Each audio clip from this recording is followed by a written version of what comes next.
धम्मो मंगल मुके ठाम अहिंसा संयमो तवो देवावितं नमं सन्ति जस धम्मे संयमणो जहाँ दुमस पुपेशु भमरो आवियरसं नय पुपं किलामि सोय पीणे अपयाम एमे समणा मुक्ता जेलोए संति साहुणो विहंगमव पुपेशु दान भक्ति सणि वयं च वित्तिं लभामो नय कोई उवहमयि आहगडे सूर्यन्ते पुपेशु भमराजा महुगरसमबुद्धा जे भवन्ति अनिसि नानापिण्डरयादन्ता तेन वचन साहुणोति वेमि।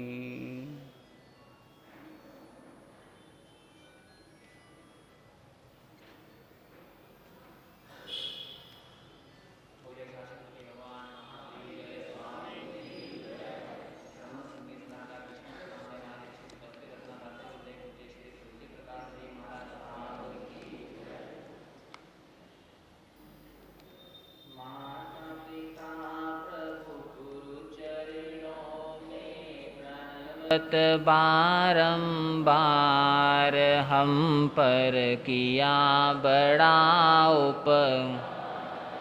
हम पर किया बड़ा माता ने जो कष्ट उठाया वह ऋण कभी न जाए चुकाया। माता ने जो कष्ट उठाया वह ऋण कभी न जाए चुकाया। पिता ने हमको योग्य बनाया जीवन पथ पर चलना सिखाया। पिता ने हमको योग्य बनाया जीवन पथ पर चलना। जिनकी गोद में पल करके कहलाते हम होशियार हम पर किया बड़ा हम पर किया बड़ा उपकार। माता पिता प्रभु गुरु चरणों में प्रणवत बारंबार हम पर किया बड़ा उपकार हम पर। तत्व ज्ञान गुरु ने दर्शाया अंधकार सब दूर हटाया। तत्व ज्ञान गुरु ने दर्शाया अंधकार सब दूर हटाया। हृदय में भक्ति दीप जला कर वीर दर्शन का मार्ग दिखाया। हृदय में भक्ति दीप जला कर वीर दर्शन का मार्ग दिखाया। बिना स्वार्थ ही कृपा करे ये कितने बड़े उदार हम पर किया बड़ा उपकार हम पर बड़ा उपकार। माता पिता प्रभु गुरु चरणों में प्रणवत बारंबार, हम पर किया बड़ा, हम पर किया बड़ा। प्रभु कृपा से नरतन पाया,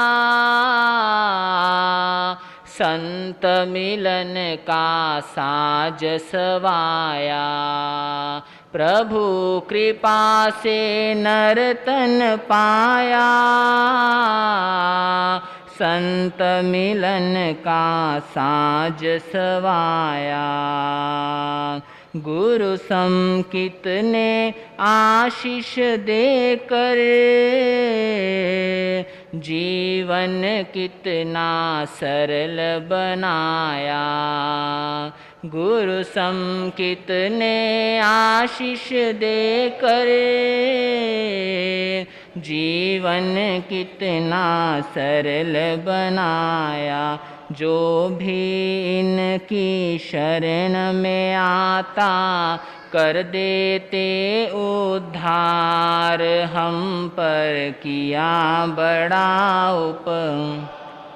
हम पर किया बड़ा उपकार। माता पिता प्रभु गुरु चरणों में प्रणवत बारंबार, हम पर किया बड़ा उपकार, हम पर किया बड़ा उपकार, हम पर किया बड़ा उपकार।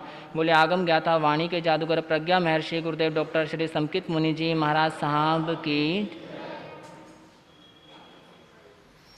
श्री महावीर शासन की सदा जय हो, सदा जय हो। श्री महावीर शासन की सदा जय हो, सदा। सुधर माँ स्वामी के गण की सदा जय हो, सदा। वीर शासन के रखवारे आचार्य संत सती गण हैं। वीर शासन के रखवारे आचार्य संत सती गण हैं। तपस्वी सुमति गुरुवर की सदा जय, सदा जय हो। तपस्वी सुमति गुरुवर की सदा जय हो, सदा।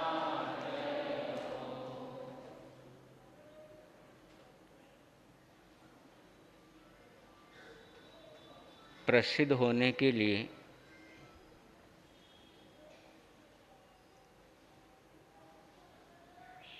या तो धनवान होना पड़ता है, या बलवान होना पड़ता है,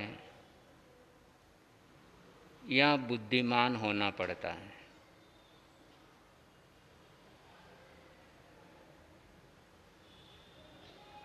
बिना धनवान हुए या बिना बुद्धिमान और बलवान हुए प्रसिद्धि पाना संभव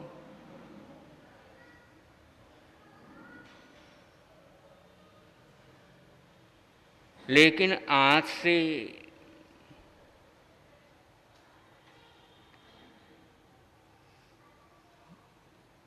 जिस व्यक्तित्व की कथा शुरू हो रही है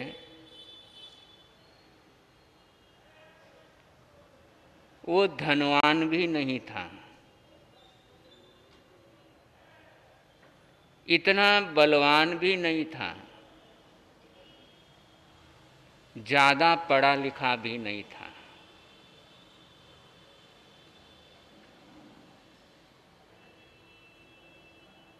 लेकिन फिर भी इतना प्रसिद्ध हो गया, इतना प्रसिद्ध हो गया, हजारों साल हो गए।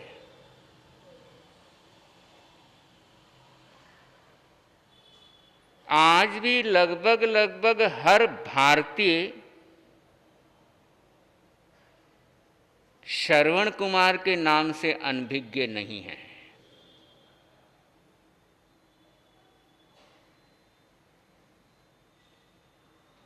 न सत्ता उसके पास थी, न धन उसके पास था, न बल उसके पास था।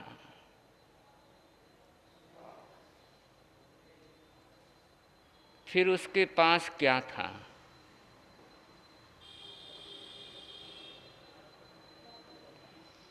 इतना प्रसिद्ध हो गया कि न सत्ता बल है, न धन बल है, न बाहुबल है, फिर भी इतना फेमस हो गया। क्या था उसके पास?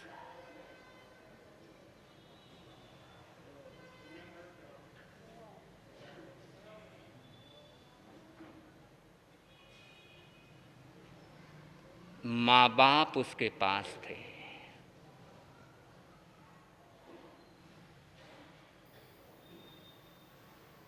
किसी के हिस्से में मकान आया, किसी के हिस्से में दुकान आई। किसी के हिस्से में मकान आया, किसी के हिस्से में दुकान आई। मैं बड़ा खुश नसीब निकला, मेरे हिस्से में माँ आई।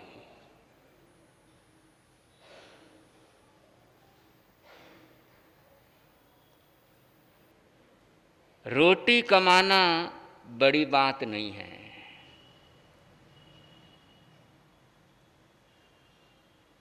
लेकिन माँ बाप के साथ बैठ कर के रोटी खाना बहुत बड़ी बात है।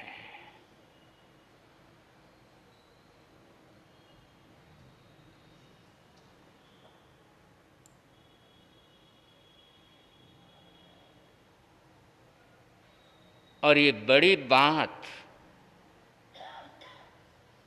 जो कर गुजरते हैं, सदियां गुजर जाती हैं, फिर भी लोगों के दिमाग में उनकी यादें ताजा रहती है।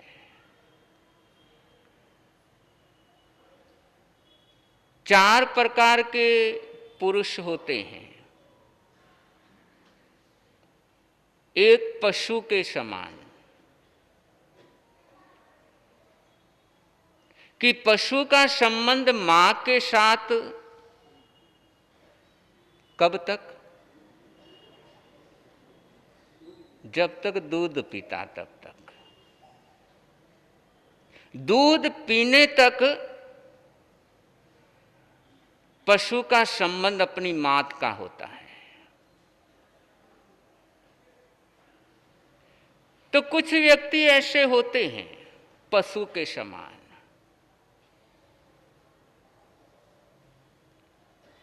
कुछ व्यक्ति अधम कोटि के, कि वो माता पिता के साथ तभी तक संबंध है जब तक पत्नी नहीं आती है।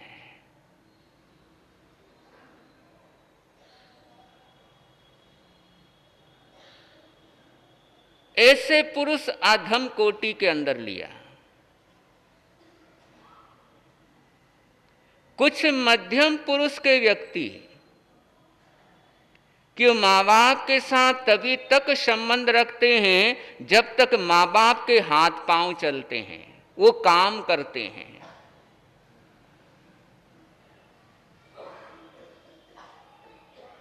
और चौथे प्रकार के व्यक्ति उत्तम पुरुष, कि जो माँ बाप को माँ बाप नहीं भगवान समझ करके सेवा करते हैं। कि 4 कैटेगरी। और आगम की भाषा में कहूं तो अतिजात, अनुजात, अवजात और कुलंगार।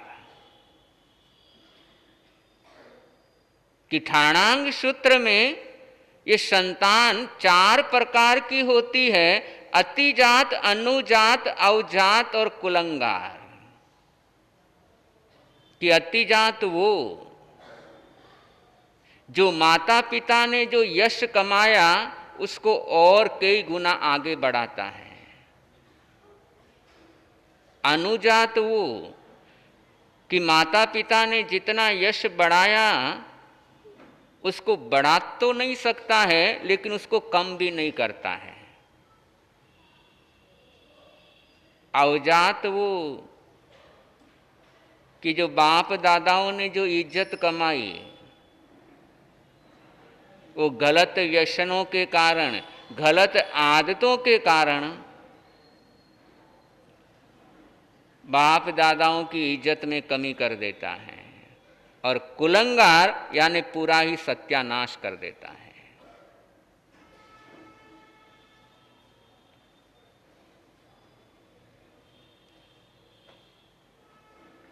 और आगम के अंदर ही ठाणांग सूत्र के ये प्रसंग हैं और अंग सूत्र है ठाणांग सूत्र। और उसके अंदर चर्चा गई कि 3 का उपकार कभी चुकाया नहीं जाता है।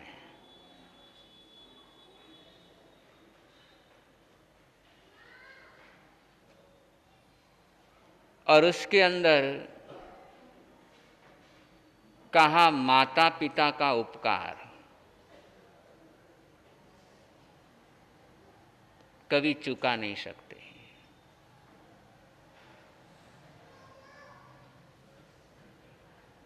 क्यों नहीं चुका सकते? और साथ साथ में उसके आगे एक बहुत प्यारी बात आगमकार कहते हैं, वैसे माता पिता का उपकार नहीं चुका सकते लेकिन एक कारण बताया कि जिससे मां बाप के उपकारों से इंसान उऋण हो सकता है।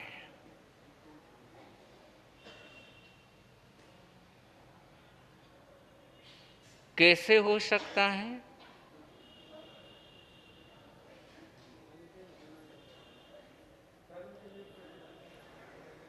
बिल्कुल कि यदि माता पिता को धर्म के साथ जोड़े, और बड़ी गजब की ये बात है कि संतान मां बाप को यदि धर्म के साथ जोड़ती है तो सिर्फ यही एक रास्ता है, वरना अपने शरीर को देखें तो इस शरीर का प्रत्येक हिस्सा मां बाप से मिला हुआ है। कि हमारे शरीर की हड्डियां ये पिता के देन है, अस्थि मज्जा ये पिता की देन है, हमारे नाखून हो गए, हमारा सिर हो गया, ये पिता की देन है, पिता की अमानत है। और हमारे शरीर में जो खून है वो मां का है। और इस पर थोड़ा सा रिसर्च होना चाहिए कि आगम कहते हैं हमारे शरीर में मां का खून दौड़ता है, वैसे तो धारणा क्या है? पिता के खून का है, जो प्रचलित धारणा है। लेकिन आगम कहते हैं हमारी रगों में मां का खून दौड़ता है, कि हमारी रगों में जो खून है वो मां का खून है। हमारे शरीर के अंदर जो मांस है वो मां का है, और हमारा जो दिमाग है वो मां का है। बड़े सयाने लोग हैं जो बहुत बार अपने माँ बाप को बोल देते हैं कि तुमने हमें क्या दिया। बड़े सयाने हैं, लेकिन उनको ये पता नहीं कि आज मेरे रगों में खून बह रहा है और वो माँ बोले मेरा खून तू वापस कर दे सारा, जो तू दिमाग से इतना पढ़ लिख गया है वो दिमाग मेरा वापस कर दे, तेरे शरीर में जो मांस है वो मुझे वापस कर दे। क्या होगा?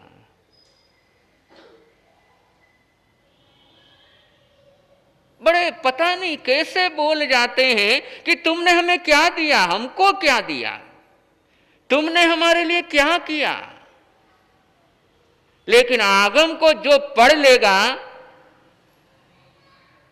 वो ऐसे शब्द बोल ही नहीं पाएगा, क्योंकि उसे पता है मेरा ये जो शरीर का जो ये स्ट्रक्चर है वो सब माँ बाप की देन है।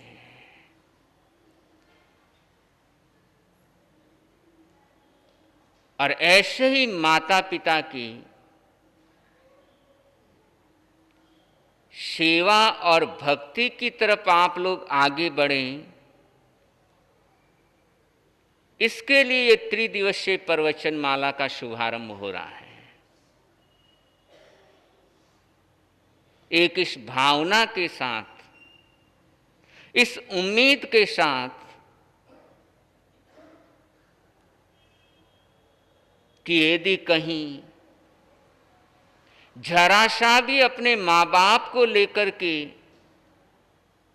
यदि गलत फहमी के अंदर जी रहे हैं तो गलत फहमी दूर हो जाए,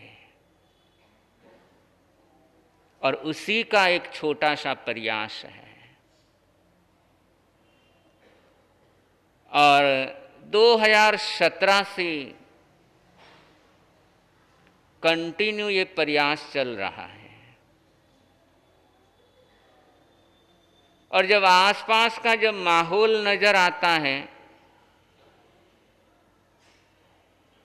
और कहते हुए बड़ी शर्म सी आती है कि जैन परिवारों का माहौल भी, घर का माहौल बहुत खतरनाक हो चुका है। बंदों जो पानी तो धोवन बना करके पीते हैं, जो जमीकंद का त्याग भी उनका है, और एकेंद्रीय जीवों की हिंसा ना हो उसके लिए बड़ा जतन करते हैं, लेकिन ऐसे ऐसे धर्मात्मा लोग भी अपने माँ बाप को चैन से जीने नहीं देते हैं। बहुत है।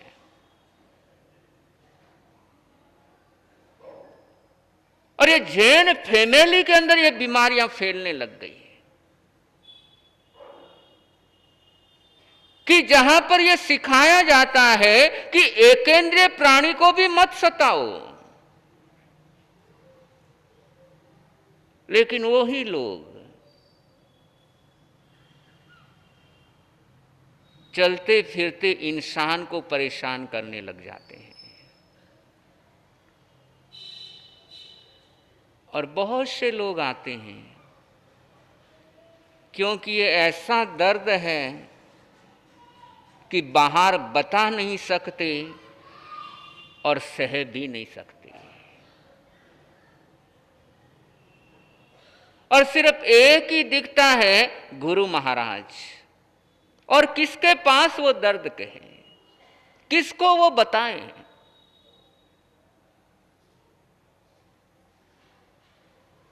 और ये प्रवचन बोलूंगा मैं, लेकिन मेरी इस आवाज के पीछे बहुत सी दर्द भरी आवाजें छुपी हुई है। और समझ सकूं तो समझना।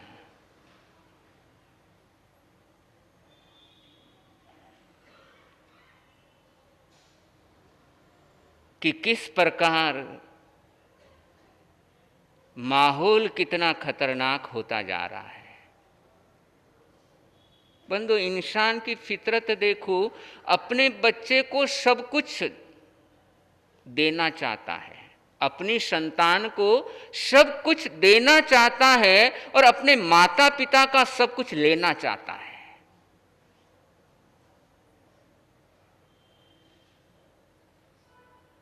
कितना गजब का ये फॉर्मूला इंसान ने अपना करके रखा है।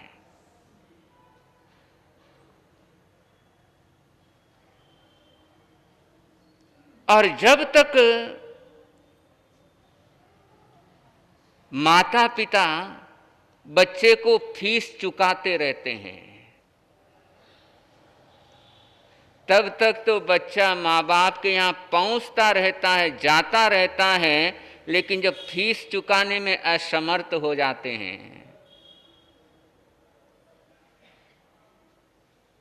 तो सब कुछ बंद हो जाता है।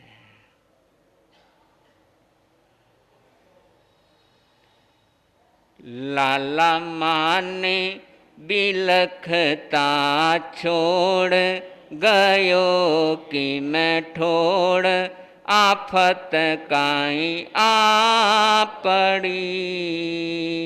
बेटा शरवण आ पानी तो माने पाजो थारी टड़ी। बेटा शरवण आ पानी तो माने पाजो थारी। श्रवण के माँ बाप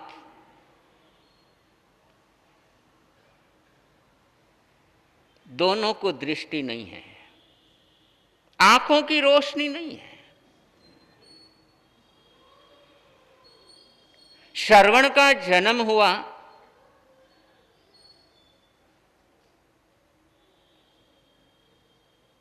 और अंधे होने के बाद भी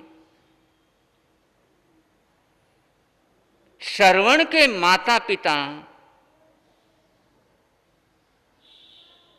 श्रवण को ऐसे सुसंस्कार देने लगे, ऐसे सुसंस्कार देने लगे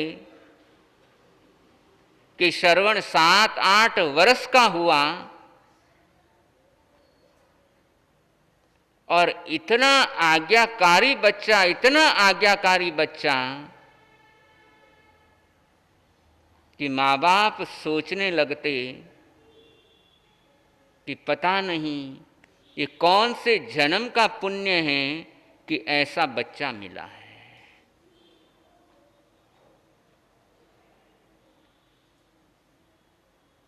और उस बच्चे ने अपना बचपन माँ बाप की सेवा में लगा दिया।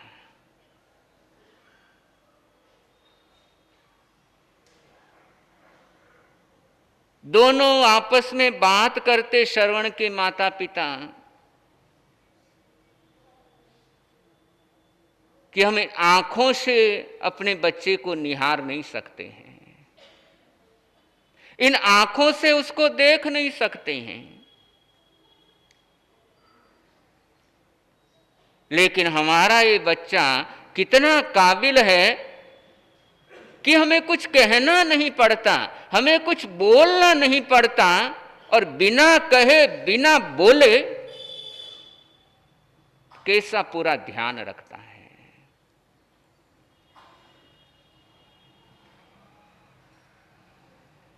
और ये भारतीय संस्कृति है।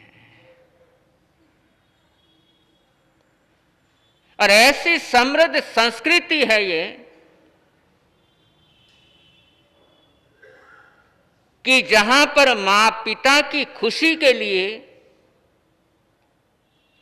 बेटा 14 साल के लिए वनवास चला जाता है, ये ऐसी समृद्ध भारतीय संस्कृति है कि पिता की खुशी के लिए बेटा कुंवारा रहना मंजूर कर जाता है। ये ऐसी समृद्ध भारतीय संस्कृति है कि पिता के पत्र को पढ़ करके 8 साल का बेटा अपनी आंखें फोड़ लेता है।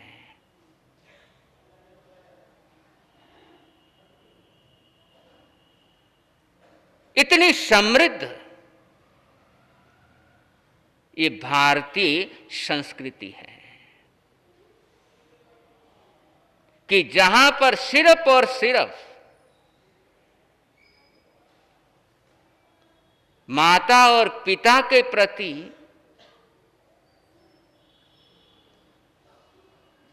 एक सम्मान और आदर का भाव ही सिखाया गया है कि प्रातः काल उठी रघुनाथा कि श्री राम प्रातः काल उठते ही सबसे पहले माता पिता को नमन करते थे। आज जन्माष्टमी है और श्री कृष्ण का जीवन देखो, प्रतिदिन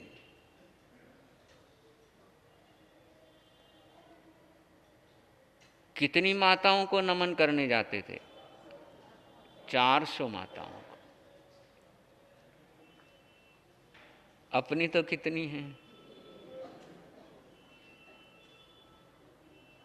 और उसमें भी शर्म आती है। बहुत से युवा हैं जो सिर्फ इसलिए नहीं झुकते हैं क्योंकि शर्म आती है।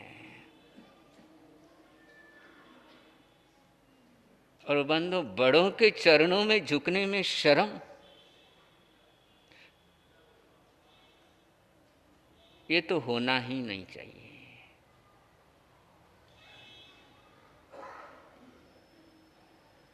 और ये ऐसे ऐसे महापुरुष कि श्री कृष्ण इतने बड़े राजा, 16,000 राजाओं के राजा हैं, 3 खंड के अधिपति हैं, और कितना बड़ा खंड उन्हें संभालना है, लेकिन फिर भी माता पिता को नहीं भूलते थे। सुबह उड़ते ही सबसे पहले कौन याद आता था? कौन याद आता है?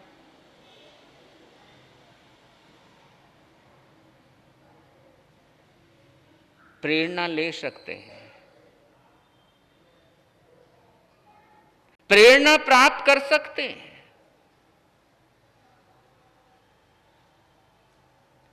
तो ये ऐसी भारतीय संस्कृति है, ये ऐसी एक भूमि है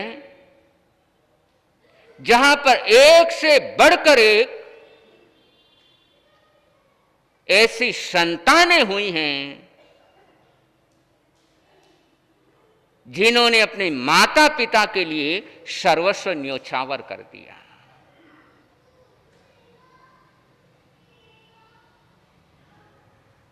लेकिन इस धरा पर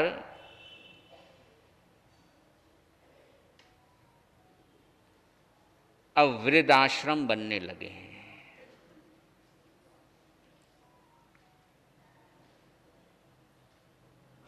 और ये समाज के नाम पर सबसे बड़ा कलंक है।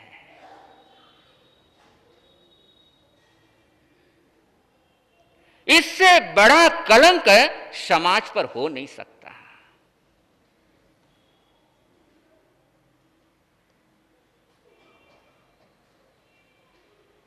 बंधु, एक बात तब भी समझ में आती है कि जिसके घर में खाना नहीं है, खाने को नहीं मिलता है, या खाने की प्रॉब्लम है, चलो फिर भी समझ में आता है वो परिवार कि चलो वृद्ध आश्रम में रहेंगे, बड़ों को खाने को सही मिलेगा, वहां पर भेज देते हैं। लेकिन जिनके पास बड़े बड़े बंगले हैं, और लाखों क्या करोड़ों के मालिक हैं।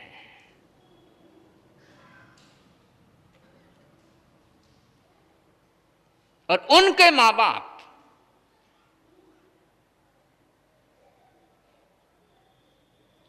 यदि किसी ऐसे स्थान पर जाकर के रहने के लिए मजबूर हो जाते हो,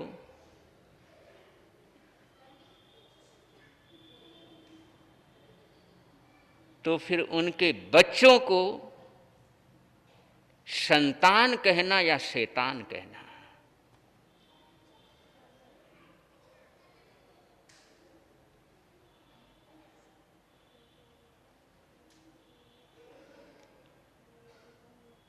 पिता की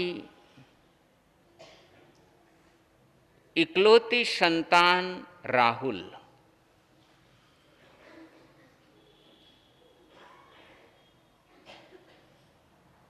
इकलौता बेटा है और एक ही बेटी है। बेटी की शादी हो चुकी है, बेटे की भी शादी हो गई।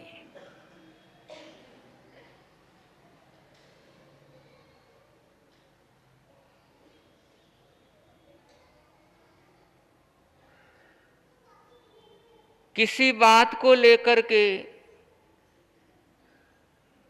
और बात को क्यों, दिमाग के अंदर संदेह का कीड़ा घुस गया और बेटे राहुल को ये शंका हो गई कि पिता ने अपना मकान बेटी के नाम कर दिया है।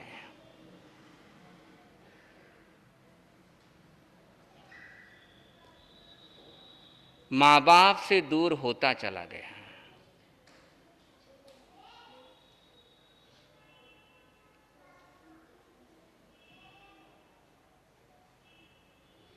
दौलत की दीवार ने,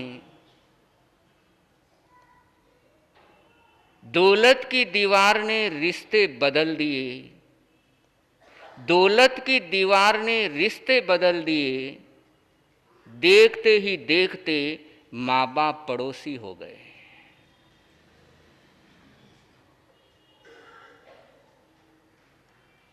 पता ही नहीं लगता है कि मां बाप कब पड़ोसी बन जाते हैं।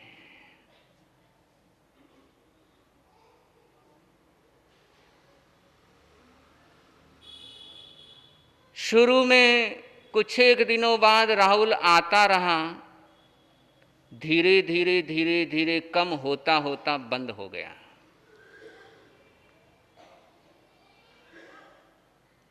पिता परेशान,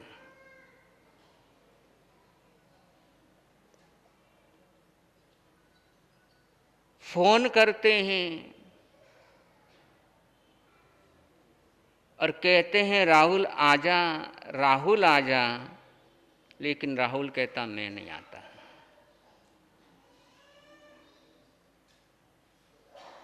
बीमार हो गए, तबीयत ज़्यादा खराब हो गई तो हॉस्पिटल पहुंच गए।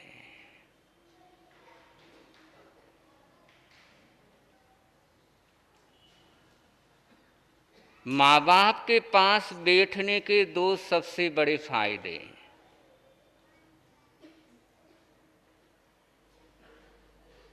कि हम कभी बड़े नहीं होते और माँ बाप समय से पहले बीमार नहीं होते।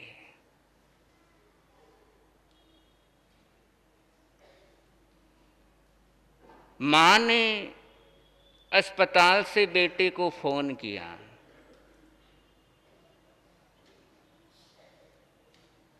बेटा तेरे पिता बीमार हैं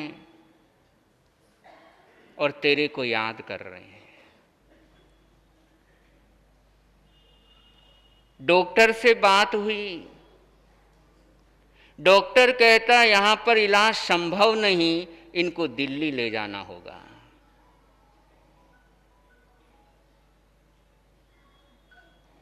राहुल कहने लगा मां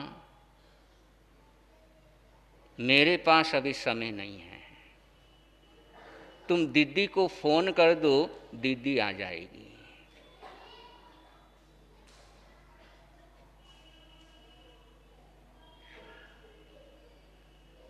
मां ने अपनी बेटी को फोन किया।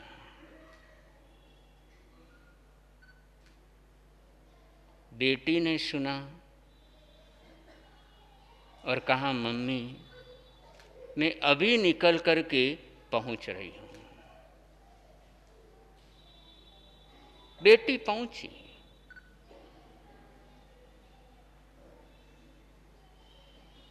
अस्पताल के अंदर पिता की सेवा में रहने लगी, पिता की सेवा करने लगी और पिता अपनी बेटी से कहने लगे कि बेटी बस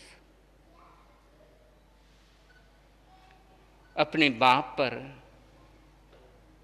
और कितना कर्जा चढ़ाएगी।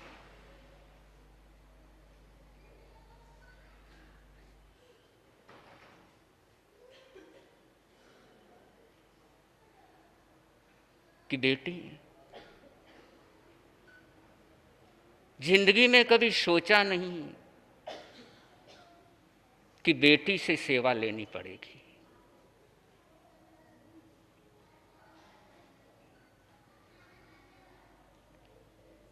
लेकिन तुझे बहुत दिन हो गए, तू अब अपने घर जा। बेटी कहने लगी, पिता आपने मुझे बचपन से लेकर शादी तक मेरे लिए, हाँ, ऊपर में जिनके बच्चे संभाल लो और नहीं संभालते तो इधर भेज दो हमारे पास।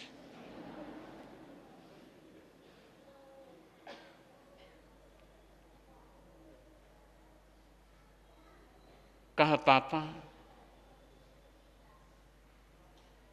आपने मुझे पढ़ाया लिखाया, संस्कार दिए और ऐसे वक्त में अगर मैं आपकी सेवा नहीं करूं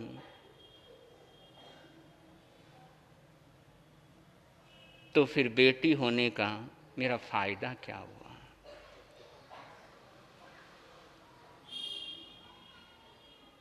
पिता अपनी बेटी से कहता है, बेटी तू अपने भाई को फोन कर,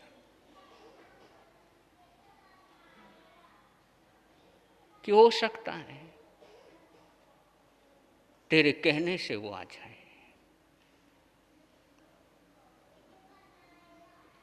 अब लगता नहीं है कि ज्यादा समय मेरे पास है।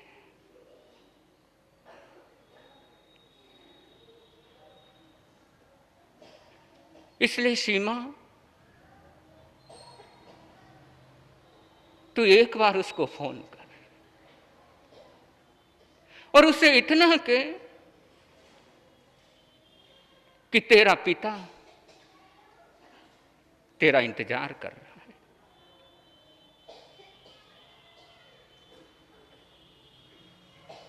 सीमा ने भाई को फोन किया, कहा, राहुल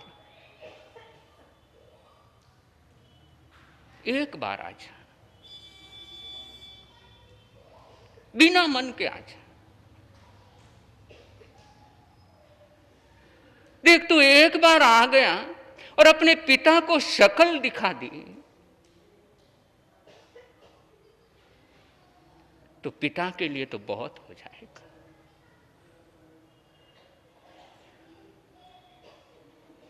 राहुल ने कहा, दीदी तू इतने दिनों से वहां पर है और क्यों है वो भी मुझे पता है, कि तू सेवा के लिए वहां नहीं है, तू किसी और कारण से वहां पर है। सीमा कहने लगी, राहुल तू कहां पर क्या बात बोल रहा है मैं समझ रही हूं,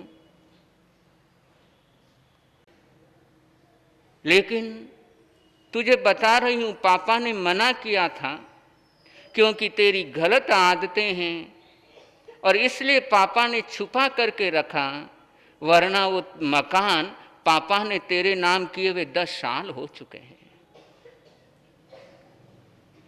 और राहुल मुझे नहीं चाहिए तुम्हारा।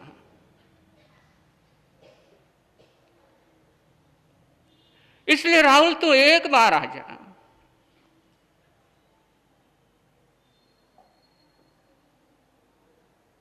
राहुल ने कहा ठीक है। सीमा ने पापा से कहा पापा राहुल आने वाला है। और जैसे ही सुना, अपनी पत्नी को आवाज दी, राहुल की मां, अपना राहुल आने वाला है। देख उससे आए हुए कितने साल हो गए, कितना टाइम हो गया। आज मेरा बेटा मेरे पास आएगा।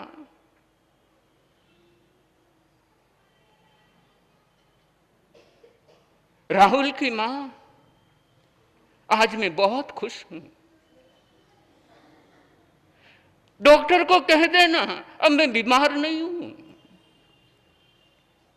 और जल्दी से यहां से छुट्टी दे दे और हम अपने राहुल के साथ अपने घर जाएंगे।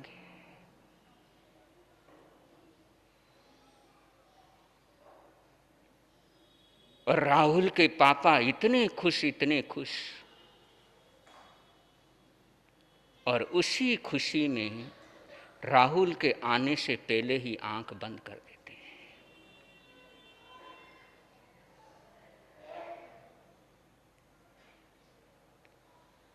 राहुल पहुंचता है, लेकिन जिंदा पिता नहीं मिलते।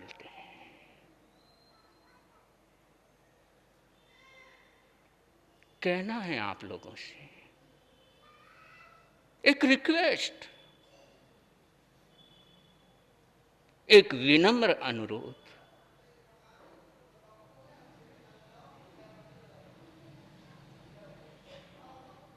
कि यदि आपके माता पिता इस दुनिया में हैं तो उनसे बात कर लो, बोल लो।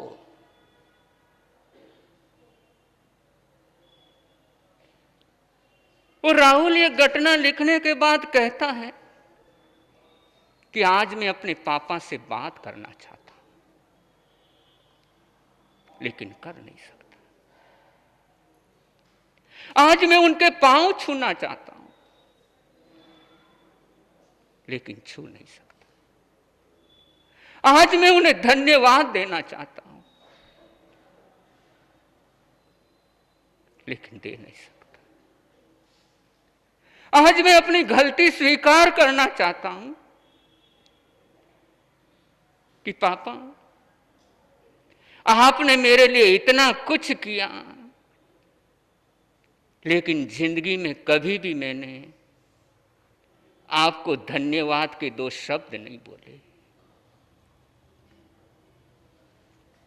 पापा आपने मुझे बढ़िया से बढ़िया स्कूल में पढ़ाया, लेकिन कभी भी मेरे मुंह से आपके लिए थैंक्स शब्द नहीं निकला।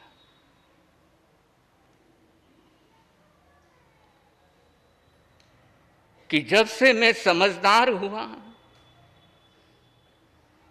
तब से आपके साथ मैंने कभी प्यार से बात की ही नहीं।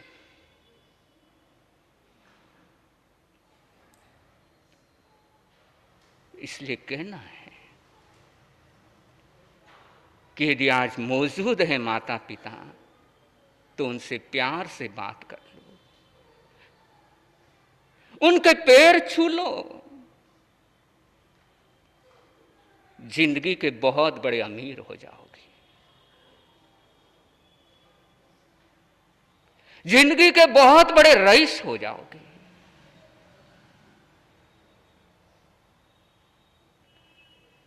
और यदि अभिमान में ही मरते रहे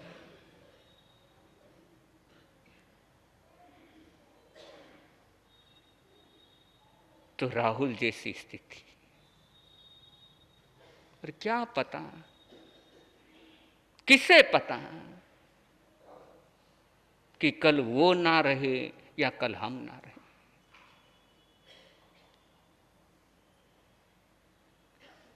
और फिर अफसोस के अलावा क्या रह पाएगा हमारे पास, क्या बच पाएगा।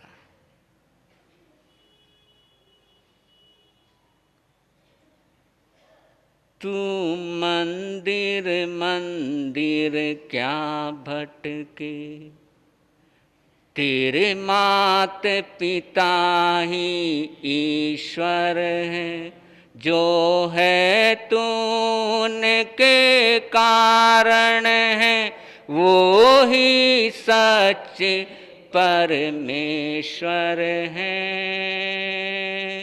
तू मंदिर मंदिर क्या भटके, तेरे मात पिता ही ईश्वर है, तू जो है उनके वे ही सच परमेश्वर हैं। तू मंदिर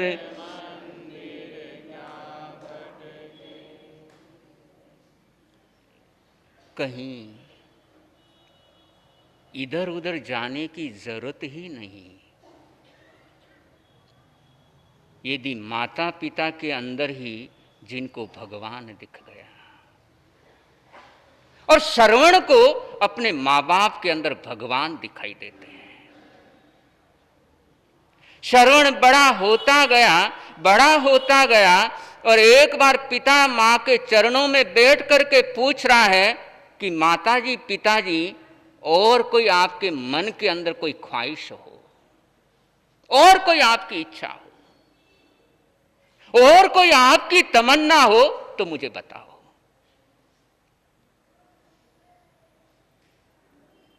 माता पिता कहने लगे, श्रवण तू इतनी सेवा करता है कि और कोई जिंदगी में ख्वाहिश रही नहीं है। और श्रवण बार बार पूछता रहता, जब भी मौका मिलता पूछता रहता। और एक दिन श्रवण के माता पिता ने श्रवण से एक बात कही, बेटा बस एक इच्छा है। कहा बोलो। कि बोल तो देते हैं लेकिन वो इच्छा पूरी नहीं होने वाली। श्रवण कहने लगा, मेरे रहते हुए कोई इच्छा पूरी ना हो, ऐसे कैसे हो सकता है?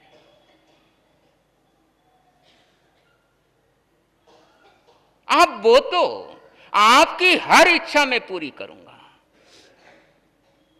और श्रवण के माता पिता कहने लगे कि अब जीवन के संध्या काल में पहुंच गए हैं और इस दुनिया को छोड़ने से पहले तीर्थ यात्रा करना चाहते हैं, लेकिन वो संभव नहीं। आंखों से दिखाई नहीं देता, पांवों से चला नहीं जाता। और श्रवण ने कहा कि आप तो बस तैयारियां करो, और किस दिन यहां से निकलना है आप तो सिर्फ वो बोलो और बाकी सब मेरे पर छोड़ दो।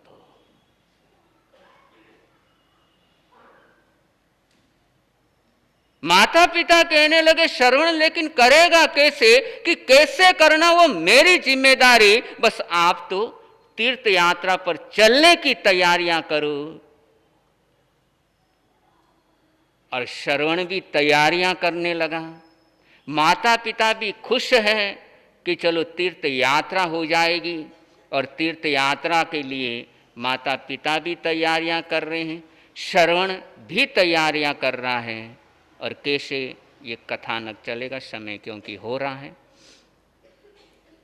तो आगे बहुत ये प्यारा कथानक है। और शायद सैटरडे को यदि बच्चों की छुट्टी रहे तो बच्चों को भी साथ में लाना है, और संडे के दिन तो सबकी छुट्टी ही रहती है, तो ज़रूर उनको साथ में लेकर के आने का ज़रूर प्रयास करना है, बच्चों को जोड़ने का प्रयास करना है। और रविवार को ही ऐसे श्रवण कुमारों का यहाँ पर अभिनंदन है कि वो कलयुग के श्रवण कुमार हैं, कि जो शादी के बाद पिछले 25 सालों से अपने माता पिता के साथ रह करके सेवा करते हुए उनको साता पहुंचा रहे हैं। और ऐसे चुनिंदा श्रवण कुमारों का यहाँ पर रविवार के दिन अभिनंदन का भी कार्यक्रम रहेगा। ये श्रवण कुमार की कथा का समापन का दिन भी रहेगा, और साथ साथ में प्रवचन के बाद रविवार के दिन जैन दर्शन मेला एग्जीबिशन का भी कार्यक्रम राजस्थान जैन कॉन्फ्रेंस की तरफ से रहेगा। और लगभग 80 के करीब बच्चों के नाम आ चुके हैं, और जो अपने दिमाग से कि जैन संस्कृति पर, जैन दर्शन के आधार पर अलग अलग प्रोजेक्ट बना करके लाएंगे, और वो पूरी प्रदर्शनी वो यहां पर लगेगी। तो रविवार एक विशेष दिन, एक महत्वपूर्ण दिन आप सबके लिए है, और रविवार को तो किसी भी कीमत पर चूकना नहीं है।